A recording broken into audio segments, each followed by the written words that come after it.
نحمده ونصلي ونسلم على رسوله الكريم اما بعد فاعوذ بالله من الشيطان الرجيم بسم الله الرحمن الرحيم ولقد يسرنا القرآن للذكر فهل من مدكر صدق اللہ العظیم۔ ناظرین کرام، جامعہ انواریہ کے زیر اہتمام تفسیر جلالین کا سلسلے وار درس جاری ہے۔ آج کی اس نشست کا آغاز سورۃ الاسراء یعنی سورہ بنی اسرائیل سے ہو رہا ہے۔ اعوذ باللہ من الشیطان الرجیم بسم اللہ الرحمن الرحیم۔ سبحان الذی اسری بعبدہ لیلا من المسجد الحرام الی المسجد الاقصی الذی بارکنا حولہ لنریہ من آیاتنا انہ هو السمیع البصیر۔ سورۃ الاسراء مکیہ، سورہ اسراء سورہ بنی اسرائیل مکی ہے، یعنی ہجرت سے پہلے یہ سورہ نازل ہوا، سوائے ان آیتوں کے۔ وَإِن كَادُوا لَيَفْتِنُونَكَ، یہاں سے تقریباً 8 آیتیں یہ مدنی ہیں، اور اس سورہ میں 110 یا 11 آیتیں ہیں۔ بسم اللہ الرحمن الرحیم۔ اسراء کے معنی آتے ہیں سیر کرانا، کیونکہ اس میں نبی پاک علیہ الصلاۃ والسلام کی معراج اور اسراء کا ذکر ہے، اس لیے اس کو سورۃ الاسراء کہا جاتا ہے۔ بسم اللہ الرحمن الرحیم، اللہ کے نام سے شروع جو نہایت مہربان بڑا رحم کرنے والا ہے۔ سبحان الذی، پاک ہے وہ ذات جس نے اپنے محبوب اور مخصوص اور کامل اور بے مثال بندے کو رات کے ایک لمحے میں مسجد حرام سے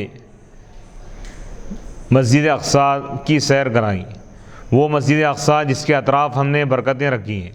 لِنُرِيَهُ مِنْ آیاتنا، تاکہ ہم اس بندے کو، اس بندے کامل کو اپنی قدرت کی نشانیوں کا مشاہدہ کرائیں۔ اِنَّهُ هُوَ السَّمِيعُ، بے شک وہی سننے والا ہے، وہی دیکھنے والا ہے، بے شک وہی سننے والے وہی دیکھنے والے ہیں۔ سبحانہ، تنزیہ الذی، پاک ہے وہ ذات جس نے اپنے مخصوص اور کامل بندے کو یعنی حضرت محمد مصطفیٰ صلی اللہ علیہ وسلم کو سیر کرائی۔ لیلاً، رات کے ایک لمحے میں، لیلاً کو جو نصب آیا ہے ظرف کی بنیاد پر۔ والاسراء، اسراء کہتے ہیں سیر اللیل، رات کے سفر کو، رات میں جو سفر کیا جاتا ہے اس کو اسراء کہا جاتا ہے۔ وفائدۃ ذکرہ، پھر رات کا ذکر کیوں لایا؟ پھر اس کو ذکر کرنے کا فائدہ یہ ہے کہ الاشارۃ بتنکیرہ الی تقلیل مدتہ، یعنی لیلاً میں جو تنوین ہے، تنوین یہ تقلیل کے لیے، یعنی رات تمام یہ سفر نہیں ہوا، بلکہ رات کے چند لمحات میں اللہ تعالیٰ پوری کائنات کی سیر کرا دی۔ یہ اللہ کی قدرت کا بیان اور نبی کی عظمت کا بیان ہے، نبی کے معجزے کا ذکر ہے۔ من المسجد الحرام، اس سیر کا آغاز ہوا مسجد حرام سے یعنی مکے سے، الی المسجد الاقصی، مسجد اقصی تک یہ سیر ہوئی۔ اس میں سفر معراج کے 3 مرحلے، پہلا جو مرحلہ ہے کعبۃ اللہ سے مسجد حرام سے مسجد اقصی تک، اس کو سیر ارضی کہا جاتا ہے، زمینی سفر، اس آیت میں اس کا ذکر کیا گیا ہے۔ اور سیر سماوی، آسمانی جو سفر ہے، مسجد اقصی سے 7 آسمان اور سدرۃ المنتہا تک جو گیا، یہ مشہور احادیث میں اس کا ذکر ہے۔ اور پھر سدرۃ المنتہا سے لامکان، قاب قوسین دنا فتدلی، اور اللہ کے دیدار کے مقام تک جو آپ پہنچے، یہ تیسرا مرحلہ ہے۔ تو اس آیت مبارکہ میں اللہ تعالیٰ سیر ارضی کا تذکرہ فرمایا، وہ مسجد اقصی بیت المقدس، لبعدی، اقصی کیوں بولتے ہیں اس مسجد کو؟ اقصی کے معنی دور، کیونکہ یہ دور ہے مکے سے۔ الذی بارکنا حولہ، وہ مسجد اقصی جس کے اطراف ہم نے برکتیں رکھی، بالثمار، پھلوں کے ذریعے، والانہار، اور نہروں کے ذریعے۔ اور اس کے مبارک ہونے کی وجہ یہ بھی ہے کہ انبیاء کے مزارات ہیں، ہزاروں انبیاء وہاں پر مدفون ہیں۔ لِنُرِيَهُ مِنْ آیاتنا، معراج کا مقصد کیا ہے اللہ تعالیٰ اس کو بتا رہا ہے، فرما رہا ہے کہ تاکہ مسجد اقصی لے جانا یہ مقصد نہیں، مسجد اقصی لے جانے کی حکمت تھی کہ تمام انبیاء کرام علیہم الصلاۃ والسلام کا وہ مرکز رہا، اس لیے حضور علیہ الصلاۃ والسلام کو بھی اللہ تعالیٰ وہاں پر بلایا۔ اور دوسری وجہ یہ ہے کہ مسجد اقصی یعنی ملک شام میں امت کا حشر ہونے والا ہے، تاکہ حشر کا میدان امت کے لیے آسان ہو جائے حضور کے قدم وہاں پر پڑنے کی وجہ سے۔ لِنُرِيَهُ مِنْ آیاتنا، تاکہ ہم اس بندے کامل کو اپنی قدرت کی نشانیاں بتائیں۔ عجائب قدرتنا، ہماری قدرت کے حیرت انگیز چیزیں ہم بتائیں۔ انہ هو السمیع البصیر، بے شک وہی سننے والا وہی دیکھنے والا۔ تو اب یہاں پر دو معنی بتائیں، انہ هو السمیع العلیم، انہ میں جو ہو ضمیر ہے اور جو ہوا ضمیر ہے اللہ کی طرف لوٹ رہی، یعنی اللہ ہی سننے والا ہے، اللہ ہی دیکھنے والا ہے۔ یعنی کیا مطلب؟ یعنی نبی کی باتوں کو سننے والا وہاں پر صرف اللہ ہی سن رہا تھا، کوئی اور سننے والا وہاں پر موجود نہیں تھا، کیونکہ وہاں پر نبی خدا کو دیکھ رہے تھے اور خدا نبی کو دیکھ رہا تھا، تو اللہ نبی کی بات کو سن رہا تھا اور نبی کو دیکھ رہا تھا۔ اور ایک معنی یہ ہے کہ ہوا ضمیر عبد کی طرف لوٹ رہی، یعنی وہ بندے ہی سننے والے تھے اور وہی دیکھنے والے تھے، یعنی اللہ کو دیکھنے والے صرف حضور تھے وہاں پر، اللہ کی بات سننے والے صرف حضور تھے وہاں پر۔ تو اس سے رؤیت الہی بھی ثابت ہے، حضور اللہ سے کلام کیے، اللہ تعالیٰ حضور سے کلام فرمایا عرش الہی پر، اور اللہ سبحانہ و تعالیٰ نبی کو اپنا جلوہ بھی دکھا دیا۔ انہ هو السمیع البصیر، بے شک وہی سننے والا وہی دیکھنے والا ہے، بے شک وہی سننے والے وہی دیکھنے والے۔ ای العالم، یعنی اللہ ہی جانتا ہے باقوال نبی پاک علیہ الصلوۃ والسلام کے اقوال کو، وافعالہ، اور آپ کے افعال کو، فانعم علیہ، بے شک وہ بس وہ نبی پر احسان فرمایا اسراء کے ذریعے، یعنی سیر کرا کے، وہ سیر جو مشتمل ہے علی اجتماعہ بالانبیاء، کہ حضور علیہ الصلوۃ والسلام کا اجتماع ہوا، حضور جمع ہو گئے انبیاء کے ساتھ، انبیاء جمع ہو گئے حضور کے ساتھ، یعنی آدم تا حضرت عیسیٰ علیہ السلام تک جتنے انبیاء کو اللہ تعالیٰ دنیا میں بھیجا تھا، تو اللہ ان کو ان کے مزارات سے اللہ تعالیٰ مسجد اقصیٰ اللہ تعالیٰ ان کو روانہ فرمایا، ان کو اللہ تعالیٰ ان کے جسم اور روح کے ساتھ اللہ تعالیٰ وہاں پر ان کو روانہ کیا۔ وہ عروجہ، اور حضور علیہ الصلوۃ والسلام آسمانوں کی طرف بھی آپ پہنچے، وہ رؤیتہ، اور آپ نے دیکھا عجائب الملکوت، عالم ملکوت کے عجائبات، یعنی فرشتوں کا جو عالم ہے، وہ عالم خفی، وہ چھپا ہوا عالم جس کو ہم نہیں دیکھ سکتے، جیسا کہ فرشتوں کا عالم ہے، یعنی فرشتوں کی جو دنیا ہے اس کو عالم ملکوت بولتے ہیں۔ جنت اور دوزخ کا جو عالم ہے یہ عالم ملکوت ہے، اللہ تعالیٰ اس عالم کا بھی آپ کو مشاہدہ کرا دی۔ وہ مناجاتی ہی تعالیٰ، اور اللہ سے آپ سرگوشی کیا، اللہ تعالیٰ سے ہم کلام ہوئے۔ فإنہ صلی اللہ علیہ وسلم، اب معراج کی تفصیل بتائی جا رہی ہے، یہ معراج حضور پاک علیہ الصلوۃ والسلام کا عظیم معجزہ ہے۔ فإنہ صلی اللہ علیہ وسلم، بے شک اللہ کے رسول علیہ الصلوۃ والسلام نے فرمایا، اتیت بالبراق، میرے پاس براق لایا گیا۔ یہ برق سے مشتق ہے، برق کے معنی بجلی، یعنی بجلی کی طرح تیز ہے، تیز رفتار ہے۔ وہو دابۃ، اور وہ ایک چمکدار روشن خوبصورت ایک وہ ہے جانور ہے، ایک سواری ہے، فوق الحمار، جس کی ہائٹ یہ گدھے سے اونچا ہے اور خچر سے تھوڑا کم ہے، کم ہائٹ والا۔ یضع حافرہ، یہ اپنا کھر رکھتا ہے، اپنا قدم رکھتا ہے، اپنی نگاہ جہاں ختم ہوتی تا حد نظر، ایک قدم میں مشرق تو دوسرے قدم میں مغرب میں ہوتا ہی۔ فرقیب، تو حضور فرماتے ہیں کہ جنتی سواری میرے پاس لائی گئی، میں اس پر سوار ہو گیا۔ فسار بی، پس وہ مجھے لے کر چلا، حتیٰ اتیت، یہاں تک کہ میں بیت المقدس پہنچ گیا۔ فربطت الدابۃ، پس میں اس سواری کو باندھ دیا اس حلقے سے، اس زنجیر سے جس سے انبیاء کرام اپنے سواریوں کو باندھتے تھے۔ ثم دخلت، تو اس سے اشارہ ہے کہ اسباب کو اختیار کرنا چاہیے۔ جنتی سواری ہے، کہیں ادھر ادھر گم ہونے والا یا بھاگنے والا تو نہیں تھا براق، لیکن یہ تعلیم دی گئی ہے کہ دنیا میں جب تم رہتے ہو تو دنیاوی اسباب کو اختیار کرو۔ فرقبت ثم دخلت، پھر حضور فرماتے ہیں کہ میں داخل ہوا۔ فصلیت فی رکعتین، بس میں اس میں 2 رکعت نماز ادا کیا۔ ثم خرجت، یعنی پورے انبیاء کے ساتھ آپ نماز ادا فرمائیں، امام بنے، امام الانبیاء، پورے انبیاء آپ کی اقتداء کی۔ ثم خرجت، پھر میں وہاں سے روانہ ہوا۔ دیگر احادیث میں بہت سارے تفصیلات ہیں۔ ثم خرجت، پھر میں وہاں سے نکلا، روانہ ہوا۔ فجاءنی جبرائیل علیہ السلام، پھر حضرت جبرائیل علیہ السلام میرے پاس شراب کا ایک پیالہ لے کے آئے اور دودھ کا ایک پیالہ لے کے آئے۔ شراب سے مراد یہ دنیاوی شراب نہیں ہے، جنت کی شراب. فاخترت اللبن، تو میں دودھ کے پیالے کو اختیار کیا. قال جبرائیل، تو جبرائیل علیہ السلام نے کہا اصبت الفطرہ، آپ حق کو پا لیا، دودھ نفع بخش ہے. قال، حضور علیہ السلام فرماتے ہیں ثم عرج بی الی السماء دنیا، پھر مجھے پہلے آسمان کی طرف پہنچایا گیا، لے جایا گیا. یعنی جیسا کہ حدیث میں کہ بیت المقدس سے آسمانوں تک ایک سیڑھی لگا دی گئی، جس کا ایک کونا، ایک جانب اس کا سونے کا تھا اور ایک جانب چاندی کا تھا. تو حضور علیہ السلام اس کے ذریعے پہلے آسمان پر پہنچے جبرائیل علیہ السلام کے ساتھ.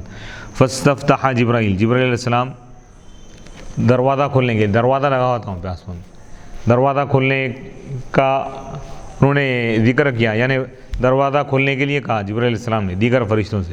تو قیل لہ، تو جبرائیل علیہ السلام سے پوچھا گیا کہ من انت، تم کون ہو؟ دروازہ کھٹکھٹایا. تو فرشتے پوچھے کہ اے جبرائیل تم جبرائیل علیہ السلام کو ان کو نہیں معلوم تھا فرشتوں کے وہ کون ہے، تو ان سے پوچھا گیا کہ تم کون ہو؟ تو جبرائیل علیہ السلام نے کہا کہ میں جبرائیل ہوں. تو پھر پوچھا گیا کہ تمہارے ساتھ کون ہے؟ تو جبرائیل علیہ السلام نے کہا کہ محمد صلی اللہ علیہ وسلم ہے، حضرت محمد مصطفیٰ صلی اللہ علیہ وسلم ہے. قیلا، تو پھر پوچھا گیا وقد ارسل الیہ، کیا ان کو بلا بھیجا گیا ہے؟ تو جبرائیل علیہ السلام نے کہا یقیناً ان کو بلا بھیجا گیا ہے. ففتح لنا، تو ہمارے لیے دروازہ کھولا گیا. تو فرشتے کیوں پوچھے؟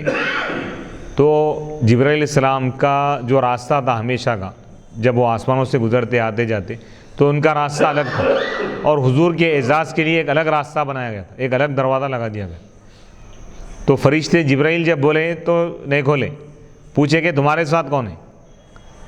جب کہا گیا کہ محمد عربی صلی اللہ علیہ وسلم ہے تو جب دروازہ کھولا، یعنی خصوصی اہتمام کیا گیا آپ کے. فَإِذَا أَنَا بِآدَمَ، حضور فرماتے ہیں جب پہلے آسمان کا دروازہ کھولا گیا تو میں کیا دیکھتا ہوں کہ وہاں پر حضرت آدم علیہ السلام موجود ہیں. آدم علیہ السلام مسجد اقصیٰ میں بھی، پھر پہلے آسمان پہ پہنچے تو وہاں پر بھی. تو اللہ تعالیٰ انبیاء کی روحانی طاقت کو اللہ تعالیٰ بیان فرماتا، وقت واحد میں مسجد اقصیٰ، وقت واحد میں وہاں پر بھی. فرحب بی، بس وہ میرا خیر مقدم کی، یعنی ایک ہی وقت میں مسجد اقصیٰ میں بھی ہے اور وہاں پر بھی ہے، پہلے آسمان پر بھی جلوہ کریں. فرحب بی، وہ میرا خیر مقدم کی، یعنی مرحبا کہا انہوں نے، خیر مقدم کیا میرا. ودعا لی بخیر، حضور کا استقبال کیا اور انہوں نے میرے لیے خیر کی دعا کی. ثم عرج بنا، پھر ہم کو لے جایا گیا، یعنی مجھ کو اور جبرائیل علیہ السلام کو دوسرے آسمان کی طرف. اسی طرح وہاں پر یہ واقعہ پیش آیا، جبرائیل علیہ السلام دروازہ کھٹکھٹائے تو پوچھا گیا کہ کون ہے؟ تو جبرائیل علیہ السلام نے کہا کہ میں جبرائیل ہوں. پھر پوچھا گیا کہ تمہارے ساتھ کون ہے؟ تو انہوں نے کہا کہ محمد صلی اللہ علیہ وسلم، حضرت محمد مصطفیٰ صلی اللہ علیہ وسلم. تو پھر ان فرشتوں نے پوچھا کیا ان کو بلا بھیجا گیا ہے؟ تو انہوں نے کہا ہاں. تو جب دروازہ کھولا گیا، فَإِذَا أَنَا، حضور فرماتے ہیں فَإِذَا أَنَا بِبْنَيْ الْخَالَ یحییٰ وعیسیٰ، بس میں کیا دیکھتا ہوں کہ وہاں پر حضرت یحییٰ علیہ السلام اور عیسیٰ علیہ السلام. فرحبا بی، تو ان دونوں نے میرا خیر مقدم کیا. ودعوا لی بخیر، وہ دونوں میرے لیے خیر کی دعا کی. ثم عرج بنا، پھر ہمیں تیسرے آسمان کی طرف لے جایا گیا. جبرائیل علیہ السلام دروازہ کھٹکھٹائے، پھر اسی طرح واقعہ پیش آیا، پھر آپ کے لیے دروازہ کھولا گیا. تو حضور فرماتے ہیں کہ میں کیا دیکھتا ہوں کہ وہاں پر یوسف علیہ السلام تیسرے آسمان پر. وَإِذَا هُوَ قَدْ أُعْطِيَ شَطْرَ الْحُسْنِ، میں کیا دیکھتا ہوں کہ یوسف علیہ السلام کو پوری دنیا کا آدھا حسن دیا گیا. پوری دنیا میں جتنے حسین، جتنے خوبصورت لوگ آئے اور آتے رہیں گے ان سب کا آدھا حسن. فرحب بی، ویسے حسین و جمیل یوسف علیہ السلام بھی حضور کا استقبال کر رہے ہیں، شان محمدی دیکھیے. فرحب بی، انہوں نے میرا خیر مقدم کیا اور میرے لیے دعائیں خیر کی. ثم عرج بنا الی السماء الرابعہ، پھر ہمیں چوتھے آسمان پر لے جایا گیا. تو اسی طرح یہ واقعہ پیش آیا، حضرت جبرائیل علیہ السلام دروازہ کھٹکھٹایا، ان سے پوچھا گیا کہ تم کون ہو؟ تو تو جبرائیل علیہ السلام نے کہا کہ میں جبرائیل ہوں. تو پھر ان سے پوچھا گیا کہ آپ کے ساتھ کون ہے؟ تو جبرائیل علیہ السلام نے کہا کہ حضرت سیدنا محمد مصطفیٰ صلی اللہ علیہ وسلم. تو دروازہ کھولا گیا. تو حضور فرماتے ہیں کہ میں کیا دیکھتا ہوں کہ وہاں پر ادریس علیہ السلام موجود ہے. تو ادریس علیہ السلام کے متعلق بول رہے ہیں کہ سب سے پہلے کپڑے سینے والے ہیں. ادریس علیہ السلام کے زمانے سے پہلے جتنے لوگ تھے وہ لوگ چمڑے وغیرہ پہن لیتے تھے، چمڑوں کا لباس. ادریس علیہ السلام وہ پہلے نبی ہے کہ جن کے زمانے سے لوگ کپڑے سی کر پہننا شروع کیا. حضور فرماتے ہیں کہ میں کیا دیکھتا ہوں کہ وہاں پر حضرت ادریس علیہ السلام ہے. فرحب بی، پس وہ میرا خیر مقدم کی اور میرے لیے دعائیں خیر کی. چوتھے آسمان پر ادریس علیہ السلام تھے. ثم عرج بنا، پھر ہم کو پانچویں آسمان پر لے جایا گیا. تو جبرائیل علیہ السلام وہاں پر دروازہ کھٹکھٹایا. آپ سے پوچھا گیا کہ کون ہو؟ تو جبرائیل علیہ السلام نے کہا کہ میں جبرائیل ہوں. پھر ان سے پوچھا گیا کہ آپ کے ساتھ کون ہے؟ جبرائیل علیہ السلام نے کہا کہ حضرت محمد مصطفیٰ صلی اللہ علیہ وسلم ہے. تو پھر دروازہ کھولا گیا. حضور فرماتے ہیں کہ بس میں کیا دیکھتا ہوں کہ پانچویں آسمان پر حضرت ہارون علیہ السلام جلوہ گر ہے. فرحب بی، پس وہ بھی میرا خیر مقدم کی، میرے لیے دعائیں خیر کی. ثم عرج بنا الی السماء السادسہ، پھر ہم کو چھٹویں آسمان پر لے جایا گیا. جبرائیل علیہ السلام دروازہ کھٹکھٹایا. پوچھا گیا کہ کون ہو؟ تو جبرائیل علیہ السلام نے کہا کہ میں جبرائیل ہوں. پھر پوچھا گیا کہ تمہارے ساتھ کون ہے؟ تو جبرائیل علیہ السلام نے کہا کہ حضرت سیدنا محمد مصطفیٰ صلی اللہ علیہ وسلم ہے. پھر آپ کے لیے دروازہ کھولا گیا. تو حضور علیہ الصلوۃ والسلام فرماتے ہیں کہ میں کیا دیکھتا ہوں کہ چھٹویں آسمان پر حضرت موسیٰ علیہ السلام، موسیٰ کلیم اللہ وہاں پر جلوہ کرے. فرحب بی، وہ بھی میرا خیر مقدم کی. ودعا لی بخیر، اور میرے لیے دعائیں خیر کی. ثم عرج بنا الی السماء السابعہ، پھر ہم کو ساتویں آسمان پر لے جایا گیا. جبرائیل علیہ السلام دروازہ کھٹکھٹائے. تو پوچھا گیا کہ تم کون ہو؟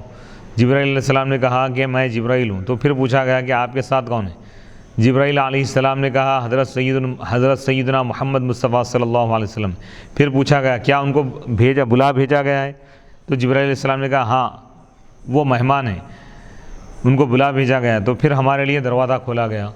تو میں کیا دیکھتا ہوں؟ حضور علیہ الصلوۃ والسلام فرماتے ہیں کہ میں کیا دیکھتا ہوں کہ میں حضرت سیدنا ابراہیم علیہ السلام کے ساتھ ہوں. حضرت ابراہیم علیہ السلام ساتویں آسمان پر، یعنی انبیاء کے جو کمالات ہیں، ان کے جو معجزات، اللہ کے پاس اللہ کے جن صفات کے وہ لوگ مظہر ہے، اس کے حساب سے ان کے لیے آسمان مقرر کیا گیا، ان کے جو صفات، ان کے کمالات کے حساب سے. فَإِذَا هُوَ مُسْتَنِدٌ، میں کیا دیکھتا ہوں کہ حضرت ابراہیم علیہ السلام بیت المعمور کو ٹیک لگا کے بیٹھے ہوئے، آسمانی کعبہ ہی. وَإِذَا هُوَ، اور میں کیا دیکھتا ہوں کہ اس میں بیت المعمور میں روزانہ 70,000 فرشتے داخل ہو رہے ہیں. ثُمَّ لَا يَعُودُونَ إِلَيْهِ، پھر قیامت تک وہ لوگ اس کی طرف پلٹ کر نہیں آتے. یعنی اتنے کروڑوں کی تعداد میں فرشتے ہوئے، ایک مرتبہ 70 افراد کو، ایک مرتبہ ایک گروپ کو جب موقع ملتا ہے تو دوبارہ ان کو موقع نہیں مل سکتا. یعنی وہ فرشتے جو زمین پر نہیں آتے، اللہ تعالیٰ ان کے لیے آسمان پر ایک کعبہ بنا دیا، وہ لوگ وہیں طواف کرتے رہتے.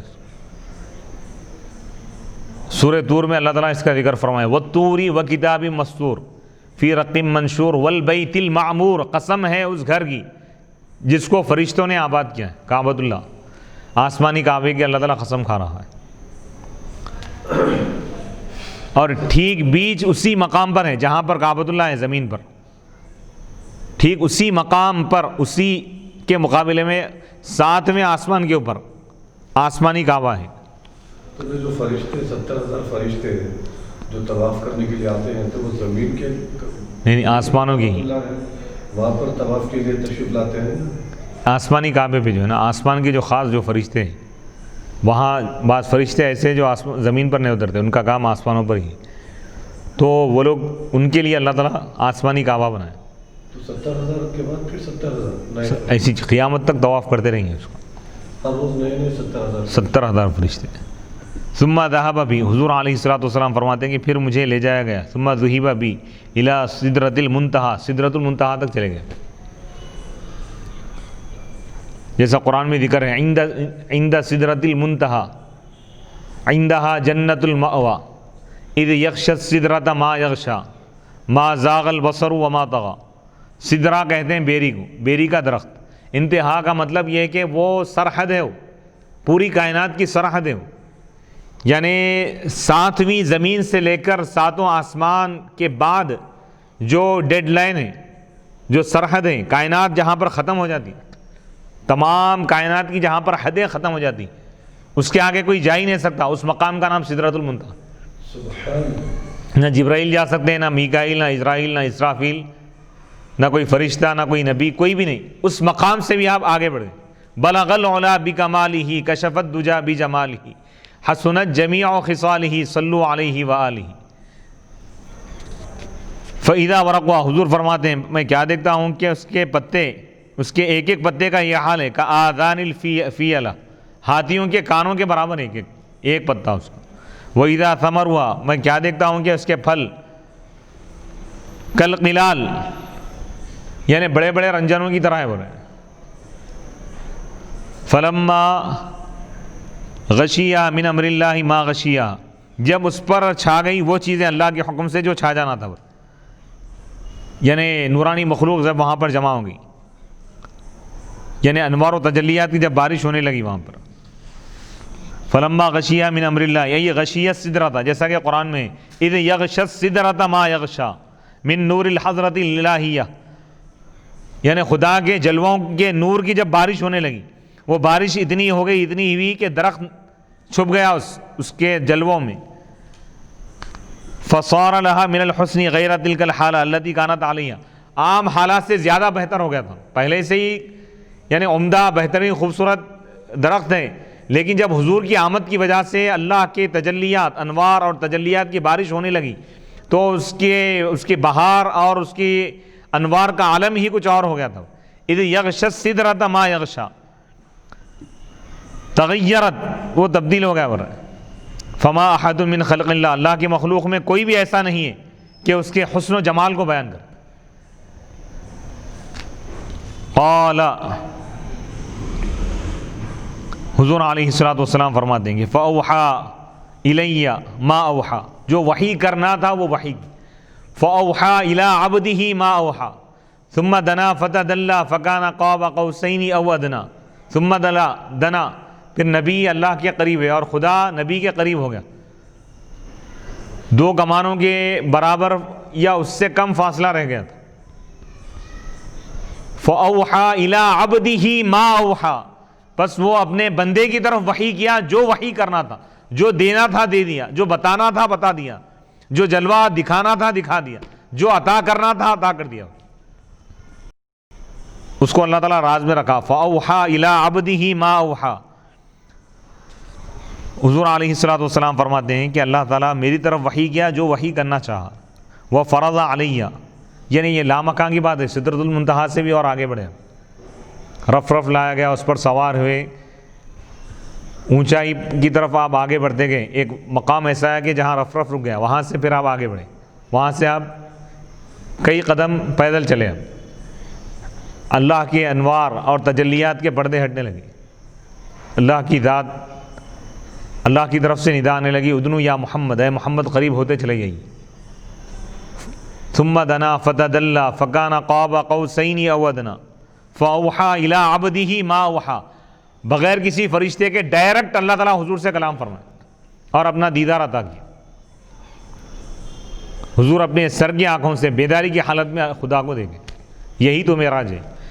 فاوحى الی، بس وہ میری طرف وحی کیا جو وہ وحی کرنا چاہا. وفرض علی، اور وہ مجھ پر اور میری امت پر فرض کیا. فی کل یوم ولیلہ، روزانہ 50 نمازیں، ابتدائی جو مرحلہ تھا. فنزلت، بس وہ احکام لے کر میں اترا جب معراج سے جب آپ واپس آ رہے تھے. حتی انتہیت، یہاں تک کہ میں موسیٰ علیہ السلام کے پاس پہنچا. 6ویں آسمان پر جب میں آیا تو موسیٰ علیہ السلام نے کہا ما فرض ربک علی امتی، آپ کے رب نے آپ کی امت پر کیا فرض کیا ہے؟ تو میں نے کہا کہ 50 نمازیں ہیں ڈیلی، روزانہ. تو حضرت موسیٰ علیہ السلام نے کہا کہ ارجع الی ربک، آپ اپنے رب کی بارگاہ میں دوبارہ واپس جائیے اور تخفیف اللہ سے مانگی، یعنی اللہ تعالیٰ اور کم کریں نمازیں. 50 نمازیں آپ کی امت نہیں پڑھ سکتی. فإن امتک لا تطیق ذلک، کیونکہ آپ کی امت اس کی طاقت نہیں رکھیں گی. وإنی قد بلغت، اور یقیناً میں بنی اسرائیل کو آزما چکا ہوں. وخبرتہم، اور میں ان کو اچھی طرح آزما لیا. فرجعت، بنی اسرائیل پر صبح شام 2 رکعتیں تھیں، وہ لوگ وہ نہیں پڑھ سکے، آپ کی امت 50 نمازیں کیسے پڑھیں گی؟ قال، حضور علیہ الصلوۃ والسلام فرماتے ہیں کہ بس میں اپنے رب کی بارگاہ میں لوٹا، میں نے کہا کہ اے میرے پروردگار، خفف عن امتی، میری امت کے لیے آسانی فرما، کم کر دے احکام کو، فحد عنی، تو اللہ تعالیٰ کم کر دیا 5 نمازوں۔ پھر میں موسیٰ علیہ السلام کے پاس آیا تو پھر موسیٰ علیہ السلام نے پوچھا ما فعلت، آپ کیا کی؟ تو میں نے کہا کہ میرے پروردگار نے میری امت سے اور مجھ سے 5 نمازوں کو کم کر دیا۔ تو جبرائیل علیہ السلام نے کہا کہ 45 نمازیں بھی آپ کی امت نہیں پڑھ سکتی، آپ جائیے دوبارہ اللہ کی بارگاہ میں اور کم کرائیے اپنی امت کے لیے۔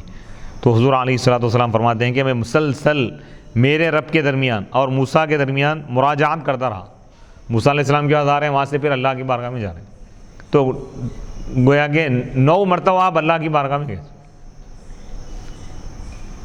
وہی حد، اور ہر مرتبہ اللہ تعالیٰ 5 کم کرتا رہا، یہاں تک کہ اللہ تعالیٰ نے فرمایا کہ یا محمد، ہے محمد صلی اللہ علیہ وسلم، ہیا 5 صلوات، یہ 5 نمازیں، یہ معراج کا تحفہ ہے نماز، یعنی یہ نماز وہ واحد عبادت ہے کہ جو عرش الہی لا مقام اللہ تعالیٰ اس کا حکم دیا اور فرض فرمایا۔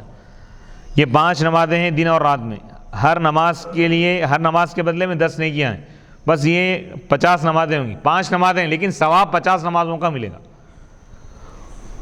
ومن ہمہ، جو کوئی ایک نیکی کا ارادہ کرے گا پس وہ نیکی نہ کرے تب بھی میں اس کے لیے ایک نیکی لکھ دیتا ہوں، اگر وہ نیکی کرے تو میں اس کو 10 نیکیاں عطا کرتا ہوں، لکھ دیتا ہوں، اور جو کوئی آپ کی امت کا کوئی گناہ کا ارادہ کرے امت میں سے اور وہ گناہ نہ کرے تو وہ گناہ نہیں لکھا جاتا، اگر وہ گناہ کر لے تو ایک ہی گناہ لکھا جاتا ہے۔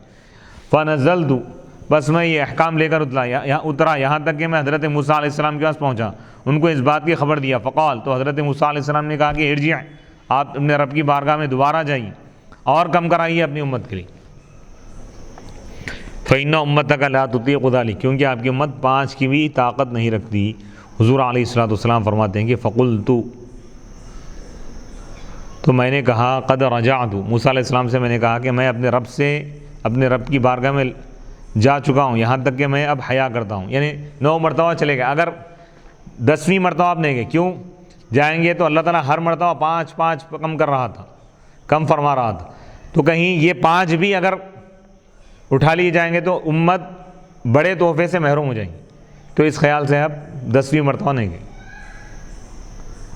تو 9 مرتبہ کیوں گئے؟ کیونکہ موسیٰ علیہ السلام 9 مرتبہ اللہ سے یہ دعا کیے تھے کہ مولا اپنا دیدار کرا دے، تو اللہ تعالیٰ کوہ طور پر بلایا اور فرمایا کہ کوہ طور پر میں ایک تجلی ظاہر کروں گا، اگر وہ ٹک گیا تو تم میرا دیدار کرو گے، اگر وہ نہیں ٹکا تو تم میرا دیدار نہیں کر سکتے۔ لن ترانی فرمایا، تم نہیں دیکھ سکتے، یہ نہیں فرمایا کہ میں نظر نہیں آ سکتا، میں نہیں دکھا سکتا، یہ نہیں فرمایا اللہ تعالیٰ۔ اللہ تو اپنا جلوہ بتا سکتا ہے لیکن دیکھنے والا بھی چاہیے، دیکھنے والے محمد عربی صلی اللہ علیہ وسلم اس کائنات میں، یعنی ہر نبی خدا کے صفات کے مظہر ہوئے اور محمد عربی صلی اللہ علیہ وسلم خدا کی ذات کے مظہر ہوئے، تو اللہ تعالیٰ موسیٰ علیہ السلام پر اپنی تجلی ظاہر کیا تو طور کو اللہ تعالیٰ واسطہ بنایا تھا، تو طور اللہ کی ذات کے جلوے کو برداشت نہیں کر سکتا، اور اللہ تعالیٰ اپنی ذات کی تجلیات اور تجلی اللہ تعالیٰ حضور کے دل پر ظاہر کیا، دل سے آپ کی نگاہوں میں آ گیا، تو حضور علیہ السلام نہ بے ہوش ہوئے، آپ اللہ کے جلوے کو آپ دیکھ لیں، یعنی خدا کی ذات کا مظہر اللہ تعالیٰ آپ کو بنا دی۔ ما زاغ البصر وما طغى، حضور اللہ کے تجلیات، اللہ کی ذات کو آپ دیکھیں تو آپ کی نگاہ نہیں ہٹی جلوے سے، اللہ کی ذات کو آپ دیکھتے رہیں، ما زاغ البصر وما طغى۔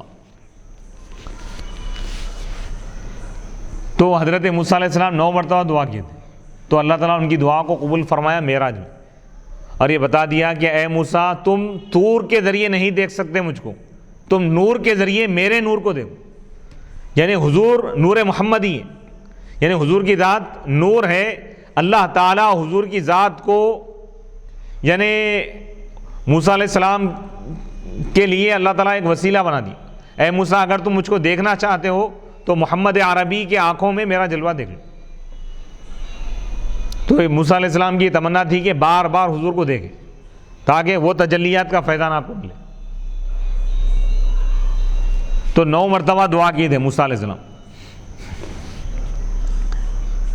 وروى الحاکم، حاکم نے مستدرک میں روایت کیا حضرت عبداللہ بن عباس رضی اللہ تعالیٰ عنہما سے، انہوں نے کہا اللہ کے رسول علیہ الصلوۃ والسلام نے ارشاد فرمایا رأیت ربی عز وجل، یہ صحیح حدیث ہے، میں اپنے رب کو میں نے دیکھا، دیدار الہی ثابت ہے.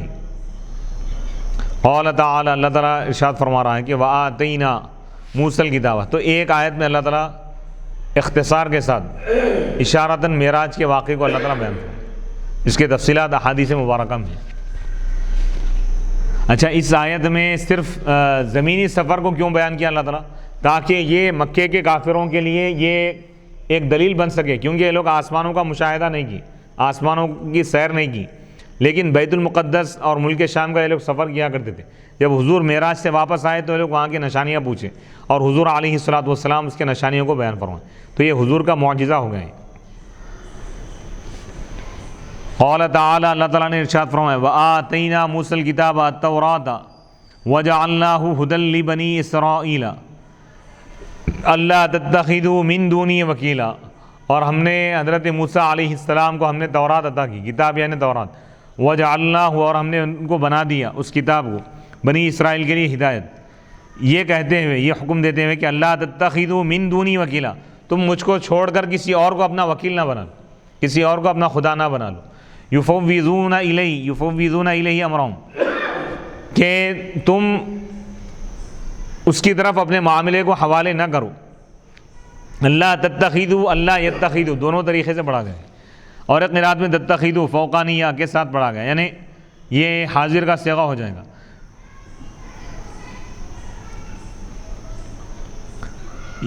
ذریۃ من حملنا مع نوح فی السفینۃ انہ کان عبدا شکورا کثیر الشکر لنا حامدا فی جمیع احوالی. اے وہ لوگ جن کو ہم نے سوار کیا نوح علیہ السلام کے ساتھ، یعنی نوح علیہ السلام کے ساتھ ہم نے جن لوگوں کو سوار کیا تھا کشتی میں، ان لوگوں کی اولاد. اللہ تعالیٰ ان سے مخاطب ہو رہا ہے اور فرما رہا ہے کہ تم شکر گزار بن جاؤ، جیسا کہ نوح علیہ السلام شکر گزار تھے. اور ایک معنی اس کے یہ بتائے گئے ہیں کہ اللہ تتخذوا من دونی وکیلا، اللہ تعالیٰ بنی اسرائیل سے فرما رہا ہے کہ تم مجھے چھوڑ کر اپنا وکیل ان لوگوں کی اولاد کو نہ بنا لو جن کو ہم نے سوار کیا تھا نوح علیہ السلام کے ساتھ کشتی میں. انہ کان عبدا شکورا، یا یہ معنی یہ ہے کہ یا ذریۃ، ذریہ سے پہلے یا محذوف ہے، یہ جملہ الگ ہو جائے گا، یعنی اے ان لوگوں کی اولاد جن کو ہم نے نوح علیہ السلام کے ساتھ کشتی میں سوار کیا تھا، تم بھی شکر گزار بن جاؤ جیسا کہ نوح علیہ السلام شکر گزار تھے. انہ کان عبدا شکورا، بے شک حضرت نوح علیہ السلام شکر گزار بندے تھے. نوح علیہ السلام کی اللہ تعالیٰ تعریف فرما رہا ہے. کثیر الشکری، بہت زیادہ شکر کرنے والے تھے، لنا ہمارا شکر کرنے والے تھے، حامدن تعریف کرنے والے تھے تمام احوال میں. وقضینا ای اوحینا الی بنی اسرائیل فی الکتاب التوراۃ لتفسدن فی الارض الشام بالمعاصی مرتین وَلَتَعْلُنَّ عُلُوًّا كَبِيرًا تَبْغُونَ بَغْيًا عَظِيمًا. اور ہم نے بنی اسرائیل کی طرف وحی کی فی الکتاب، کتاب میں یعنی تورات میں، لَتُفْسِدُنَّ، ضرور تم زمین پر فساد برپا کرو گے، یعنی ملک شام کی سرزمین پر تم فساد برپا کرو گے، بگاڑ پیدا کرو گے، بالمعاصی، گناہوں کے ذریعے، مرتین، 2 مرتبہ. پہلی مرتبہ کب کیے لوگ؟ جب وہ زکریا علیہ السلام کا قتل کیے تھے اور ارمیا کو قید کر لی، جب وہ ان کو اللہ کے عذاب اور اللہ کی ناراضگی سے ڈرائیں. اور دوسری مرتبہ جب وہ یحییٰ علیہ السلام کا قتل کیے اور عیسیٰ علیہ السلام کو قتل کرنے کا ارادہ کیا تھا. پہلا فساد ان کا کب ہوا؟ جب زکریا علیہ السلام کو قتل کی. مرتین، اولہما قتل زکریا، تم زمین پر یعنی ملک شام کی سرزمین پر فساد برپا کرو گے 2 مرتبہ. وَلَتَعْلُنَّ عُلُوًّا كَبِيرًا، اور تم برتری کرو گے، بغاوت کرو گے، تبغون، ظلم کرو گے، بہت بڑا ظلم. فَإِذَا جَاءَ وَعْدُ أُولَاهُمَا،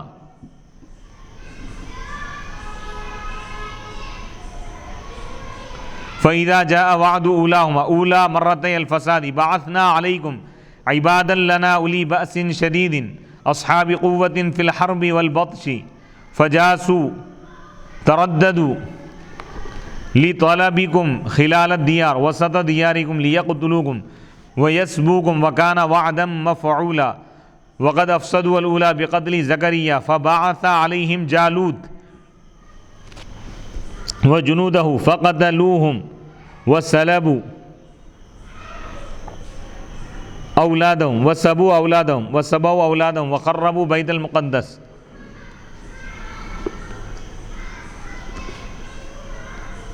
فَإِذَا جَاءَ پس جب آ گیا ان دو فسادوں میں سے پہلے فساد کے وعدے کا وقت جب آ گیا، اے اذا جاء وقت اول الفساد فسادین ففسدوا جازیناہم، جب وہ پہلا فساد کیے پہلی مرتبہ زکریا علیہ السلام کو قتل کر کے، تو بعثنا علیکم، تو ہم نے ان پر عذاب نازل کیا. کیسے عذاب نازل کیا؟ بعثنا علیکم، ہم نے تم پر مسلط کر دیا ہمارے طاقتور بندوں کو، یعنی اصحاب قوت، طاقتور قوم کو ہم نے تم پر مسلط کر دیا جنگ میں، اور جو طاقتور تھے جنگ کرنے میں، والبطش اور پکڑ میں. فجاسوا خلال الدیار، پس وہ تم کو تلاش کیے، تمہارے پیچھے بڑھ گئے گھروں کے درمیان آ کر بھی، یعنی گھروں میں گھس کر بھی وہ تم کو مارے. وسط دیارکم لیقتلوکم، تاکہ وہ تم کو قتل کرے. ویسبوکم، اور تم کو قید کر لیں. وکان وعدا مفعولا، اور یہ اللہ کا ایسا وعدہ ہے جو ہو کر رہنے والا تھا. وقد افسدوا الاولی، اور یہ بنی اسرائیل کے لوگ، موسیٰ علیہ السلام کی قوم کے لوگ پہلی مرتبہ فساد برپا کیے زکریا علیہ السلام کو قتل کر کے سرزمین شام پر. فبعث علیہم، تو اللہ تعالیٰ اس وقت اس بنی اسرائیل کے لوگوں پر اللہ تعالیٰ عذاب نازل فرمایا. ان پر اللہ تعالیٰ جالوت جیسے ظالم بادشاہ کو اللہ تعالیٰ مسلط کر دیا.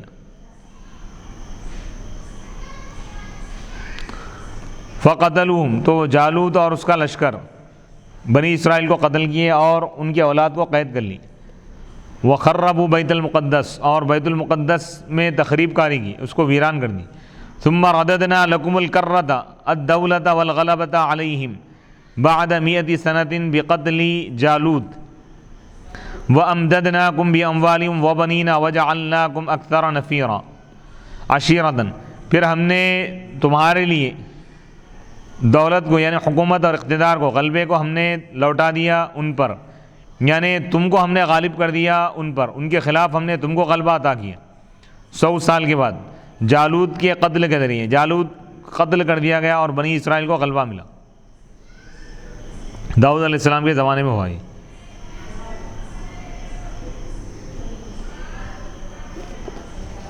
وَأَمْدَدْنَاكُمْ، اور ہم نے تمہاری مدد کی اموال، یعنی دولت کے ذریعے اور اولاد کے ذریعے.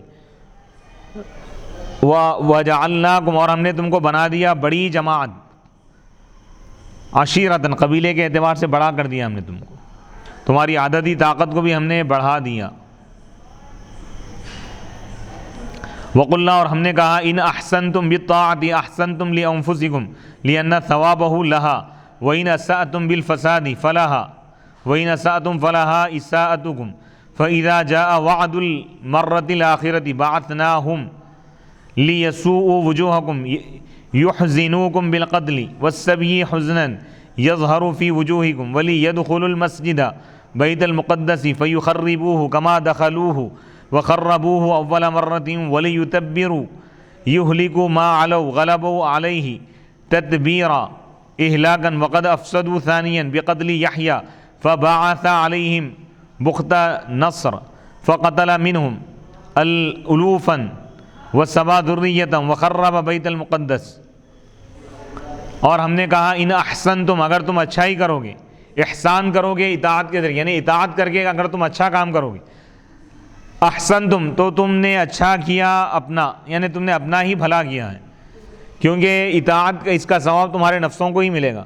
وَإِنْ أَسَأْتُمْ، اور اگر تم گناہ کرو گے، برائی کرو گے، فساد برپا کر کے، تو اس کا نقصان تمہارے ہی نفسوں کو ہوگا.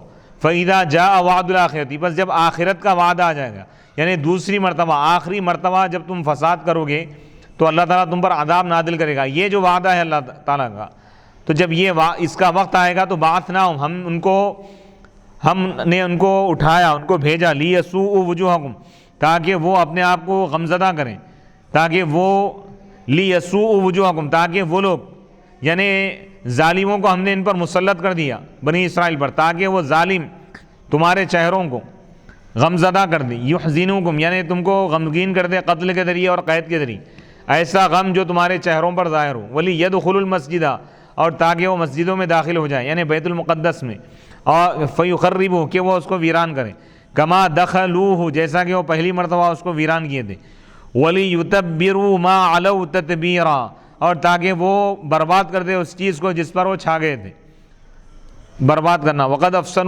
افسدوا ثانیہ، تو بنی اسرائیل والے سرزمین شام کی سرزمین پر پہلی مرتبہ زکریا علیہ السلام کو قتل کر کے فساد برپا کی، تو اللہ تعالیٰ جالوت جیسے ظالم بادشاہ اور اس کے افواج کو ان پر مسلط کر کے اللہ تعالیٰ ان کو ختم کرا دی، اور دوسری مرتبہ یہ فساد برپا کیے یحییٰ علیہ السلام کو قتل کر کے۔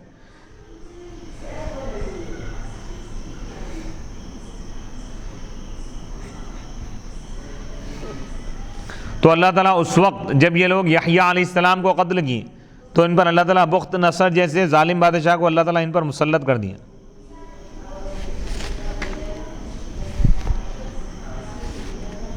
بس وہ یعنی وہ بخت نصر بادشاہ بنی اسرائیل کے لوگوں میں سے ہزاروں کو قتل کر دیا اور ان کی اولاد کو قید کر دیا اور بیت المقدس کو ویران کر دیا۔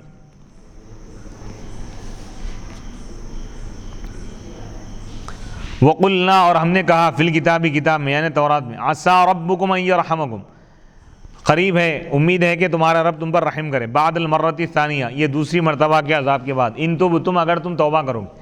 اللہ تعالیٰ تورات میں یہ بھی فرمایا کہ دوسری مرتبہ جب تم فساد کیے اور اس کے بعد تم پر عذاب نازل ہوا، اس کے بعد اگر تم توبہ کرو گے تو اللہ کی رحمت سے یہ امید ہے کہ اللہ تم پر رحم کرے گا۔ وَإِنْ عُدْتُمْ إِلَى الْفَسَادِ عُدْنَا إِلَى الْعُقُوبَةِ اور اگر تم دوبارہ فساد برپا کرو گے، دوبارہ گناہ کرو گے، نافرمانی کرو گے تو ہم بھی دوبارہ تم پر عذاب نازل کریں گے۔ وَقَدْ عَادُوا اب یہ تیسری مرتبہ بھی یہ لوگ نافرمانی اور گناہوں کا ریپیٹ کیے، لوگ تیسری مرتبہ بھی فساد برپا کیے۔ کیسے؟ بِتَكْذِيبِ محمد سیدنا محمد مصطفیٰ صلی اللہ علیہ وسلم کو جھٹلا کر یہ لوگ بہت بڑا فساد برپا کی، تو فسلط علیہم تو اللہ تعالیٰ ان پر عذاب کو مسلط کیا اللہ تعالیٰ، یا فسلط علیہم محمد عربی صلی اللہ علیہ وسلم کو اللہ تعالیٰ غالب کر دیا ان یہودیوں پر، کہ اللہ تعالیٰ حکم دیا کہ قبیلے بنی قریظہ یہودیوں کا جو قبیلہ ہے ان کو قتل کرنے کا حکم دیا، اور قبیلے بنی نذیر کو شہر بدر کرنے کا، مدینے کے باہر کر دینے کا حکم کر دیا اللہ تعالیٰ، جلا وطن کرنے کا، اور ان پر ٹیکس کو مقرر کرنے کا حکم دیا اللہ تعالیٰ۔ وَجَعَلْنَا جَهَنَّمَ لِلْكَافِرِينَ حَصِيرًا مَحْبِسًا اور ہم نے جہنم کو کافروں کے لیے قید خانہ بنا دیا۔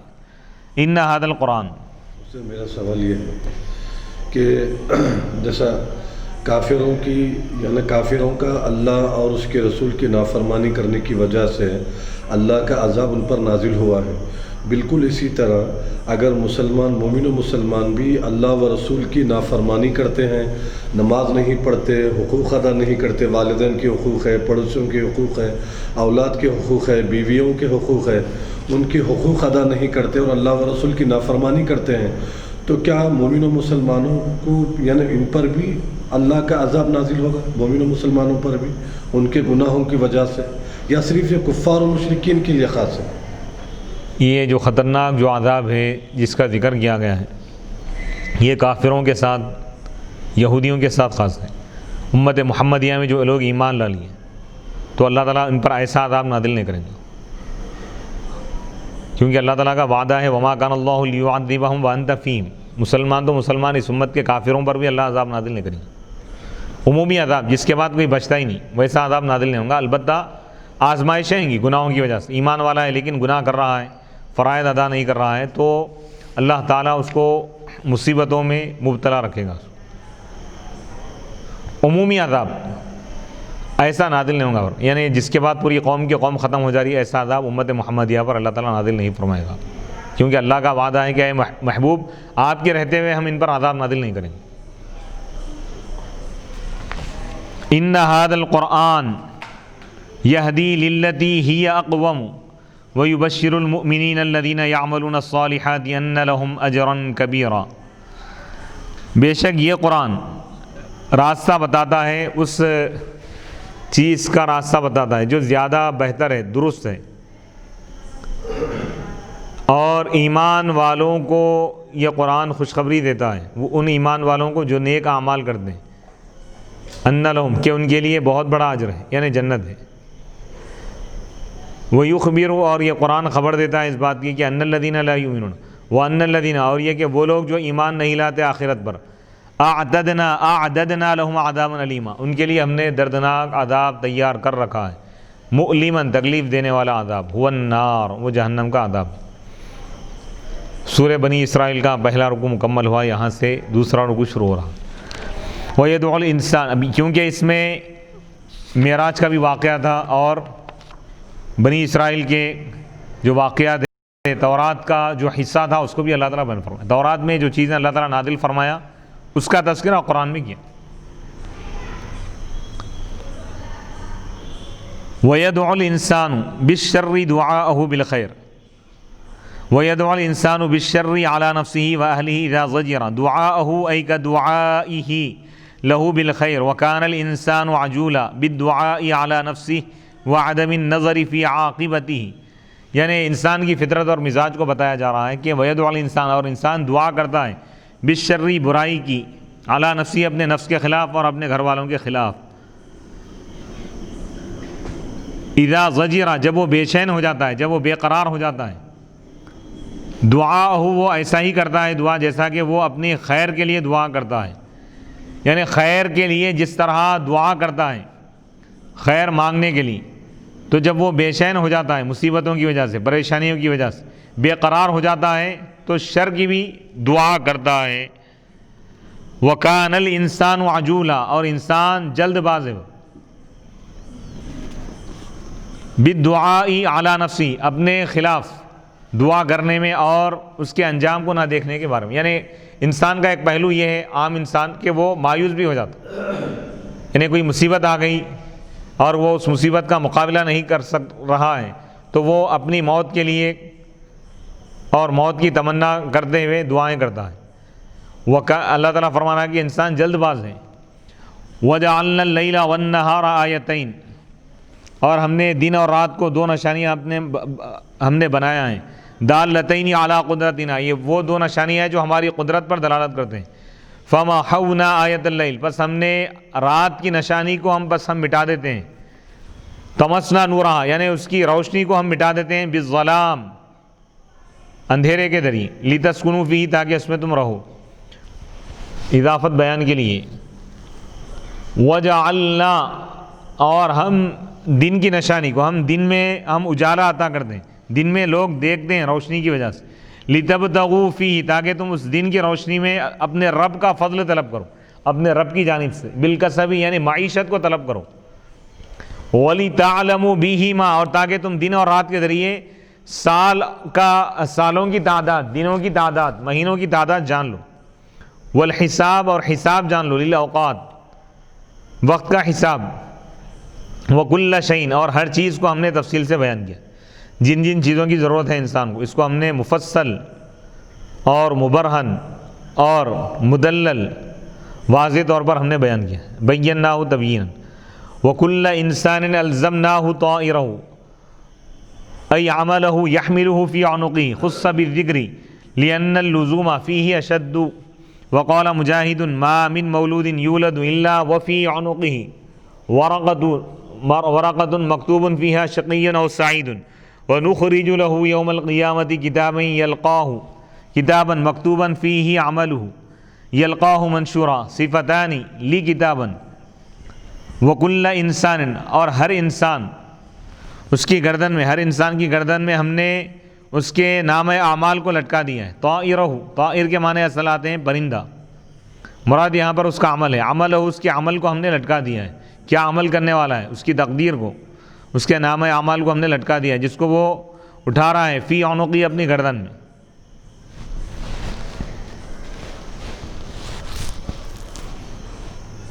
یعنی گردن میں لٹکا دیا کیا مطلب، یعنی اس کے ساتھ اس کی تقدیر ہم نے رکھ دی ہے ہر انسان کے ساتھ، اس کو خاص کیا گیا ذکر میں، عنق گردن کی اولین پہ، کیونکہ اس میں لزوم زیادہ ہوتا ہے۔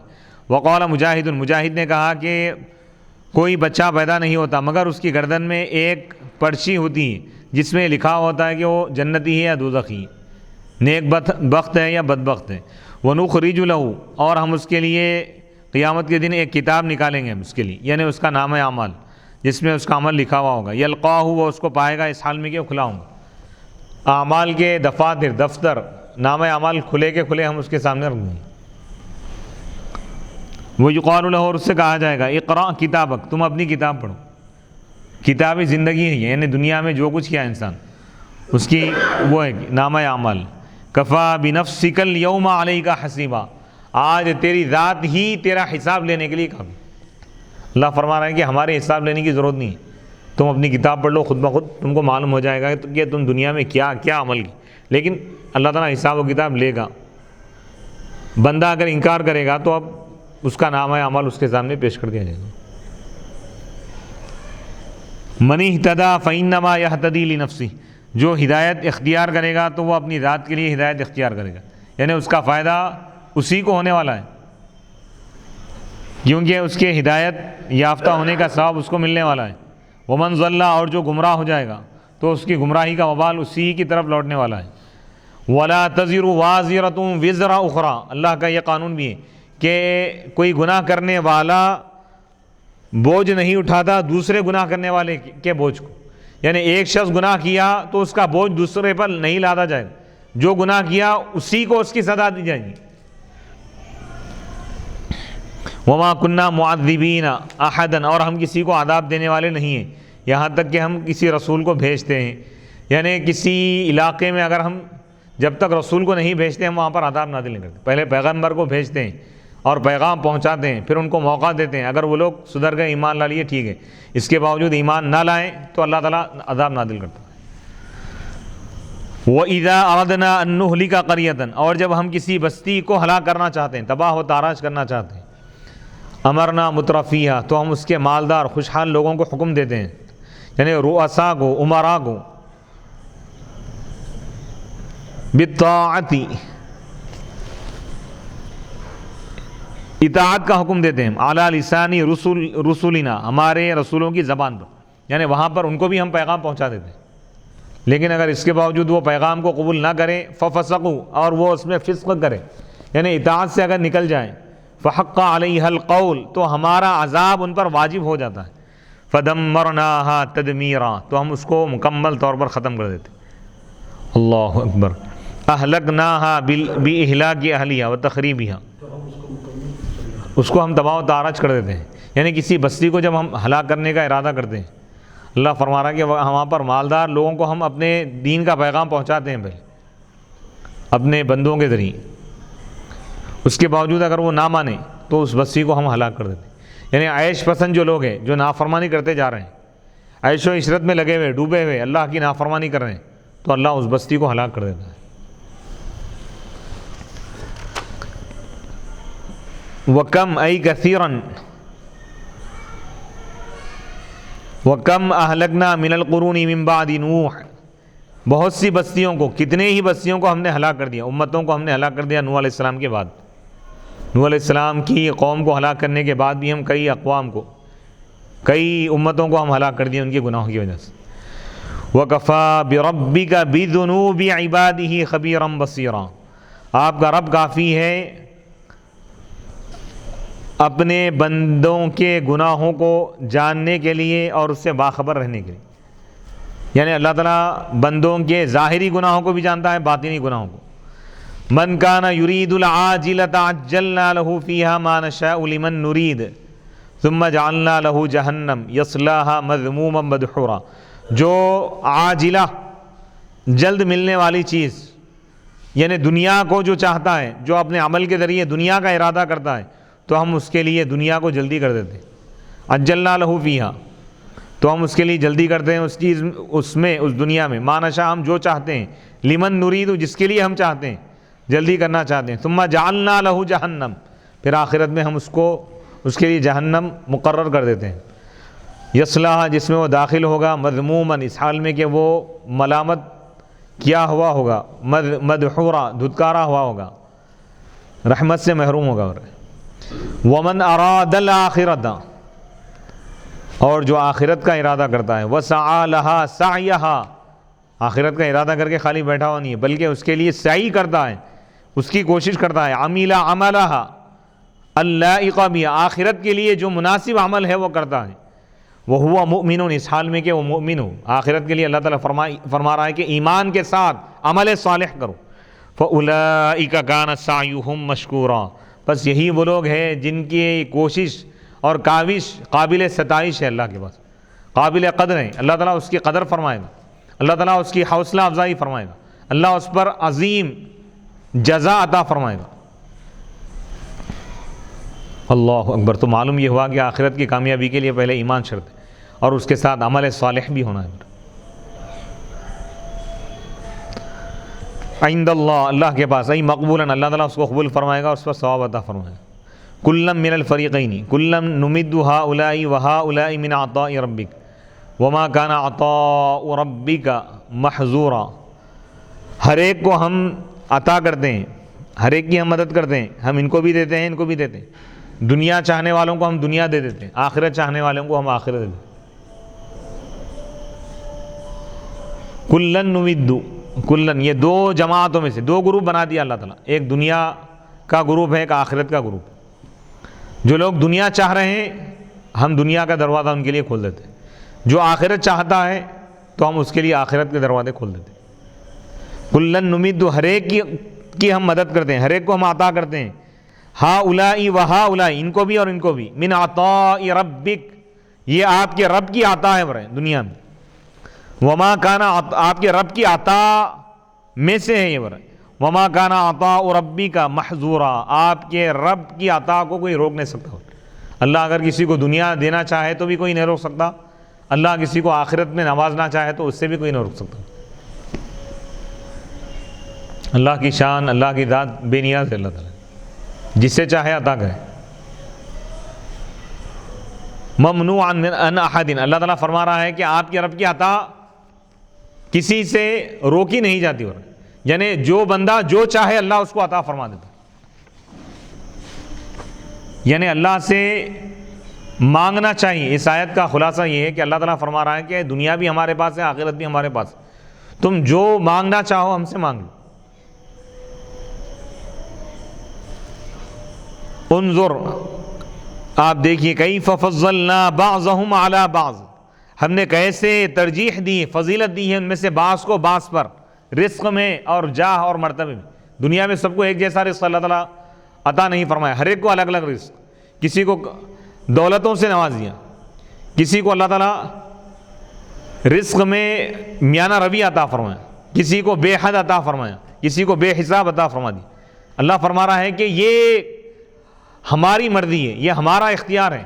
آپ دیکھیے کہ ہم دنیا میں لوگوں کو کس انداز میں ہم رکھیں. وَلَلْآخِرَةُ، پھر اللہ تعالیٰ فرما رہا ہے یہ تو دنیا کا معاملہ تھا، یہ تو دنیا میں ہمارا نظام تھا. اب آخرت کا معاملہ کیا ہے؟ اللہ تعالیٰ فرما رہا ہے کہ وَلَلْآخِرَةُ أَكْبَرُ دَرَجَاتٍ وَأَكْبَرُ تَفْضِيلًا، یقیناً آخرت دنیا کے مقابلے میں ہزارہا درجے، کئی درجے عظیم ہے، بلند ہے. یعنی دنیا کا بڑے سے بڑا بادشاہ بھی ادنا جنتی کا مقابلہ نہیں کر سکتا. دنیا آخرت کی وہ نعمت ہے، وہ اکبر، اور آخرت بہت بڑی ہے فضیلت کے اعتبار سے دنیا کے مقابلے میں. فینبغی، اللہ تعالیٰ فرما دیا دو بھی چیزیں ہم عطا کر سکتے ہیں، ہم قادر ہیں، ہم دینے والے ہیں، لیکن تم دنیا کے بدلے میں آخرت کو ضائع مت کرو، دنیا کو اختیار مت کرو، تم آخرت کو طلب کرو. اللہ سے آخرت مانگنا چاہیے کیونکہ وہ دائمی نعمت ہے. فینبغی الاعتناء بہا، بس آخرت کی طرف توجہ دینا چاہیے، دنیا کی طرف نہیں. کیونکہ آخرت کے لیے اللہ تعالیٰ کیا فرما رہا ہے؟ وَلَلْآخِرَةُ أَكْبَرُ أَعْظَمُ دَرَجَاتٍ وَأَكْبَرُ تَفْضِيلًا لَا تَجْعَلْ مَعَ اللَّهِ إِلَٰهًا آخَرَ، تم اللہ کے ساتھ کسی اور خدا کو نہ بنو، کسی اور کو خدا نہ بنو. آخرت اگر چاہنا ہے تو تم شرک سے بچو. فَتَقْعُدَ، کہ تم ہو جاؤ گے مذموماً، مذمت کیے ہوئے، مخذولا، محروم ہو جاؤ گے، رسوا ہو جاؤ گے، تمہارا کوئی مددگار نہیں ہوگا. یہاں پر سورہ بنی اسرائیل کے 2 رکوع مکمل ہو گئے. انشاءاللہ اگلی نشست میں ہم تیسرے رکوع سے آغاز کریں گے. وصلی اللہ تعالی علی خیر خلقہ سیدنا محمد وعلی آلہ واصحابہ وبارک وسلم اجمعین. ربنا آتنا فی الدنیا حسنۃ وفی الآخرۃ حسنۃ وقنا عذاب النار. یا رب العالمین یا ارحم الراحمین یا اکرم الاکرمین، ہماری اس تفسیر کو قبول فرما. اس کے ذریعے قیامت تک آنے والے مسلمانوں کو مولا اس کا فائدہ پہنچا. مولا جو اس کار خیر میں مولا شامل ہے ان سب کو اور ہم سب کو مولا دنیا اور آخرت میں اپنی عظیم نعمتوں اور رحمتوں سے مولا ہم کو بہراور فرما. اپنی نعمتوں سے ہم کو خوشحال اور ہم کو معمور فرما. ہماری زندگیوں کو آباد فرما دے. دنیا اور آخرت کو مولا ہماری بہتر بنا دے. دنیا میں بھی ہم کو کامیابی عطا فرما، آخرت میں بھی ہم کو کامیابی عطا فرما. دنیا اور آخرت میں عافیت اور سلامتی عطا فرما. مولا جتنے لوگ اس کار خیر میں مولا شامل ہیں، اس کام کو جن لوگوں نے آگے بڑھایا مولا سب پر اپنا خصوصی فضل فرما. درس دینے والوں، درس سننے والوں اور اس کے لیے مولا جو اپنی قربانیوں کو پیش کیے مولا سب پر فضل فرما، رحم فرما، کرم فرما.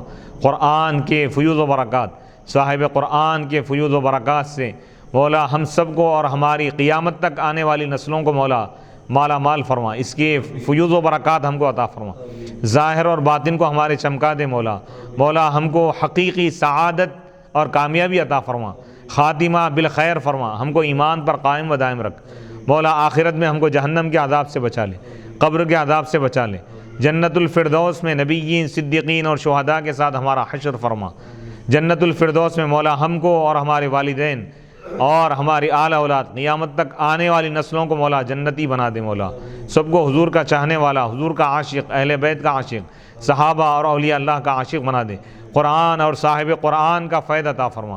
قرآن اور صاحب قرآن کے تعلیمات پر چلنے والا بنا دے مولا. مولا خاص طور پر ہمارے عزیز مولانا سید محمد عبد الواسع حسینی امان اللہ نورانی کو مولا قرآن اور احادیث مبارک کے فیوض و برکات اور نبی پاک علیہ الصلاۃ والسلام کی رحمت کا صدقہ عطا فرما اور ان کو صحت اور عافیت عطا فرما، سلامتی عطا فرما. ان کے پورے گھر کو سلامتی عطا فرما. مولا ہم سب کو سلامتی عطا فرما. مولا اس کا فیضان ہم پر جاری و ساری کر دے. نبی رحمت صلی اللہ علیہ وسلم کے صدقے میں مولا ہماری ان تمام دعاؤں کو قبول فرما. وصلی اللہ تعالی علی خیر خلقہ سیدنا محمد وآلہ واصحابہ اجمعین والحمد للہ رب العالمین.